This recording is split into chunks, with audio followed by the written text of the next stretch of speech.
Hello class, my name is Thomas, And my name is Addison. and today we're going to be telling you a little bit about the history of air traffic control from the start in 1929-ish in America, because that's all that matters, but Right. until the end of the old age, which is that's when radar comes into play. All right, so this kind of started out in 1920 in England, so at Croydon Airport in London. It was kind of the first airport to kind of introduce air traffic control. It was called the Aerodrome Control Tower.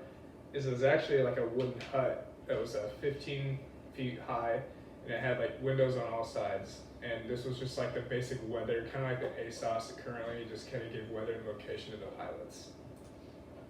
And then we've talked about Archie Lee before, or Archie Lee if you're like the 1% in class that likes to put that on their test. But for his first control tower, he just wheeled a wheelbarrow out in the middle of a field. So, I mean, he wasn't much of a controller. I wouldn't have listened to him if I was flying back in the day. But he waved a checkered flag around, kind of like this. And you all know you got to go whenever that flag waves. So that's what the pilots did. So they'd send it on down the runway. And then after his run at that, he only did that for about a year. And in the early 1930s, that's whenever he became the airport's first radio controller, when St. Louis decided to do that. And they finally decided hey, we probably shouldn't look at the flags anymore. We should probably actually talk to this guy, see what we're doing.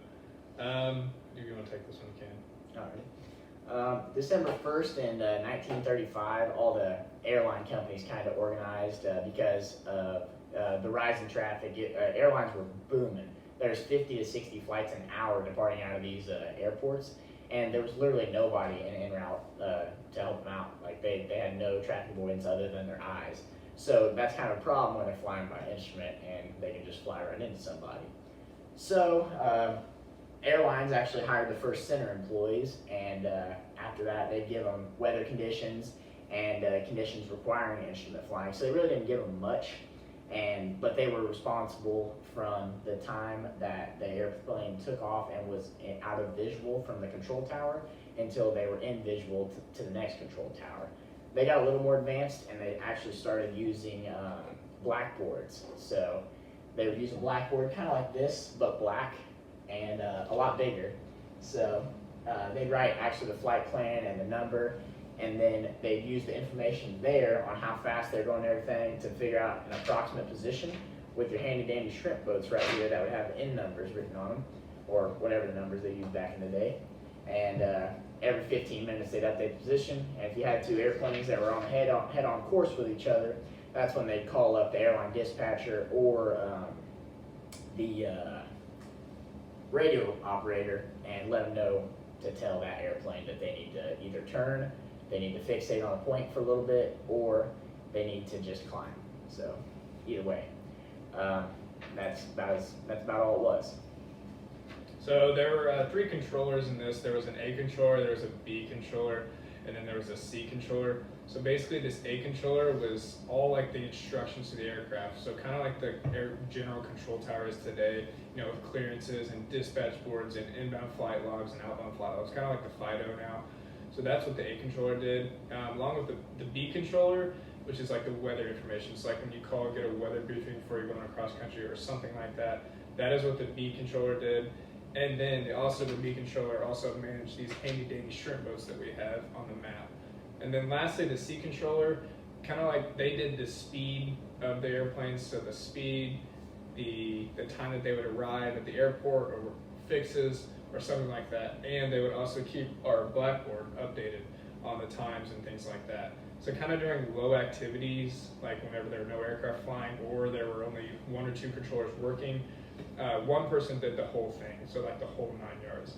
And then when there were two controllers working, they split it, basically 50-50. Like what we're doing right now, even though we don't need to. We only got 4 airplanes Right. in our airspace right now, but it's a high stress job and back, so they had to drink a lot of water, Yes. as you can see here, to stay focused and really help them dial it in. The controller, they would write the flight plan on the chalkboard that would be given into them from the aircraft dispatcher, and then obviously that was all transported to the shrimp boat, and they would kind of move those based on proximities, based on the winds that they had. And I'm sure those weren't too accurate because they didn't have any technology really back then. But they used calipers, kind of like what you draw circles with, to get a measurement on like how the distance between the planes, so that they would know, if anything was about to hit each other. It's pretty simple, pretty back to the E6B almost. Yeah, nobody likes that. No.